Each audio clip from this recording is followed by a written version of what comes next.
நம்ம பூமி நம்ம தமிழ் நம்ம சேனல். இந்த வீடியோவை லைக் பண்ணுங்க, ஷேர் பண்ணுங்க, கமெண்ட் பண்ணுங்க. அனைவருக்கும் கோபிநாத்தின் அன்பு வணக்கங்கள் நண்பர்களே. நாளைய தினம் 16ஆம் தேதி புதன்கிழமை சங்கடஹர சதுர்த்தியானது வருகிறது. ரொம்ப அற்புதமான நாள், தவற விடாதீங்க.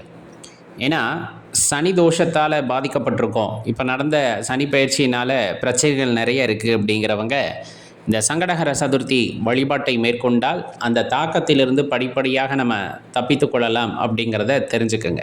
ஆனால் தொடர்ந்து சதுர்த்தி விரதத்தை கடைபிடித்து வரணும், ரொம்ப ஞாபகம் வச்சுக்கணும். அதுபோக வாழ்க்கையிலே ஏற்படுகின்ற தடைகள், எந்த தடையாக இருந்தாலும் சரி, தொழிலில் முன்னேற்றம் இல்லை, படிப்பில் தடையாகுது, திருமண தடையாகுது, குழந்தை பேர் தள்ளி தள்ளி போகுது, இந்த மாதிரி எந்த தடைகளாக இருந்தாலும் இந்த சதுர்த்தி விரதத்தை தொடர்ந்து கடைபிடித்து வருகிறார்கள் அப்படிங்கும்போது கண்டிப்பாக அவர்களுக்கு நல்ல பலன் கிடைக்கும் அப்படிங்கிறது அசைக்க முடியாத நம்பிக்கை. சரி, எப்படி அந்த விரதத்தை இருக்கணும் அப்படின்னு பார்த்தோம்னா, காலையில் எந்திரிச்சு குளிச்சுட்டு வீடு வாசல்லாம் சுத்தம் செய்துட்டு அருகாமையில் உள்ள விநாயகர் ஆலயத்திற்கு சென்று அங்கு நெய் தீபம் ஏற்றி வைத்து ஆலயத்தை 11 முறை வலம் வந்து பூஜை செய்துவிட்டு நாம் வர வேண்டும். அப்போ இருந்து நீங்கள் உபவாசத்தை ஆரம்பிச்சுக்கலாம். விநாயகர் ஆலயம் எல்லா பக்கமும் இருக்கும். அங்கே நீங்கள் விளக்கேற்றுறீங்க அப்படின்னா அகல் விளக்கு ஏற்றுங்க, ரொம்ப சிறப்பு. நெய் கொண்டு போய் நீங்களாக ஏற்றலாம். இப்போ நம்ம விரதத்தை ஆரம்பித்தாச்சு. சில பேர் மாலை வரையிலுமே பார்த்திங்க அப்படின்னா சாப்பிடாமல் இருந்து உபவாசமாக இருந்து விரதத்தை நிறைவு செய்வார்கள்.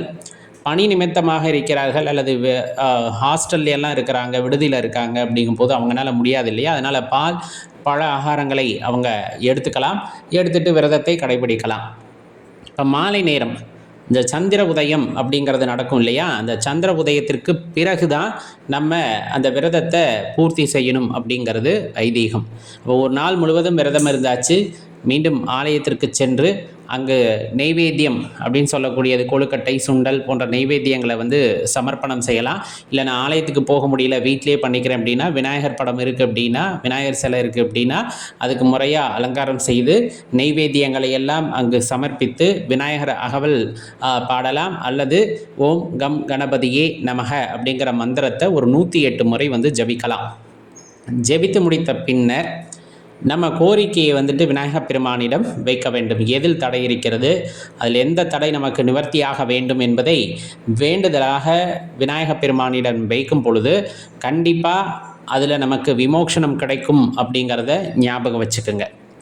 ஏன்னா இந்த விரதம் முடிக்கிறது அப்படின்னு பார்த்தோம்னா சந்திரனை இரவு பார்த்துட்டு அதுக்கப்புறம் பூஜையை முடிச்சுட்டு நம்ம விரதத்தை நிறைவு செய்வார்கள். சாப்பாடு அதுக்கப்புறமா சாப்பிட்டுப்பாங்க.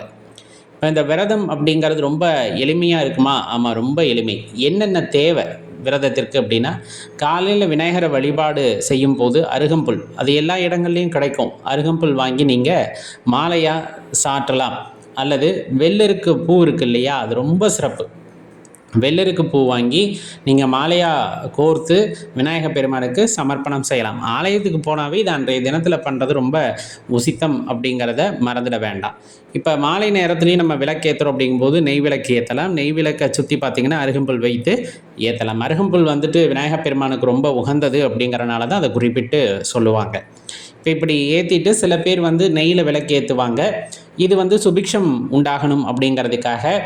நல்லெண்ணெயில் விளக்கேற்றுறவங்க எதுக்கு அப்படின்னா, இந்த சனி கிரகத்தினுடைய பார்வையிலிருந்து நம்ம பாதுகாப்பாக இருக்கணும் அப்படின்னு நினச்சோம்னா, அந்த பாதிப்பு நமக்கு குறைவாக இருக்கணும் அப்படின்னு நினச்சோம்னா, அந்த பாதிப்பே இல்லாமல் இருக்கணும்னு நினைக்கிறவங்க எல்லாருமே விநாயகர் பெருமானுக்கு எள்ளு எண்ணெய், அதாவது நல்லெண்ணெயில் விளக்கேற்றணும். அதுவும் செக்கெண்ணெயாக வாங்கிக்கிறது நல்லது.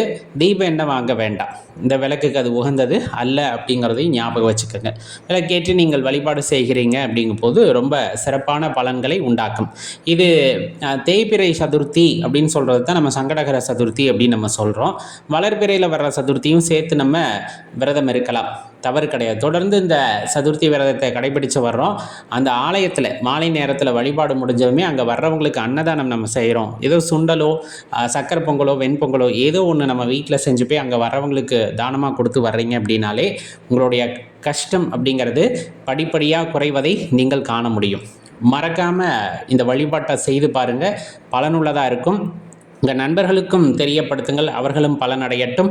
நன்றி, வணக்கம்.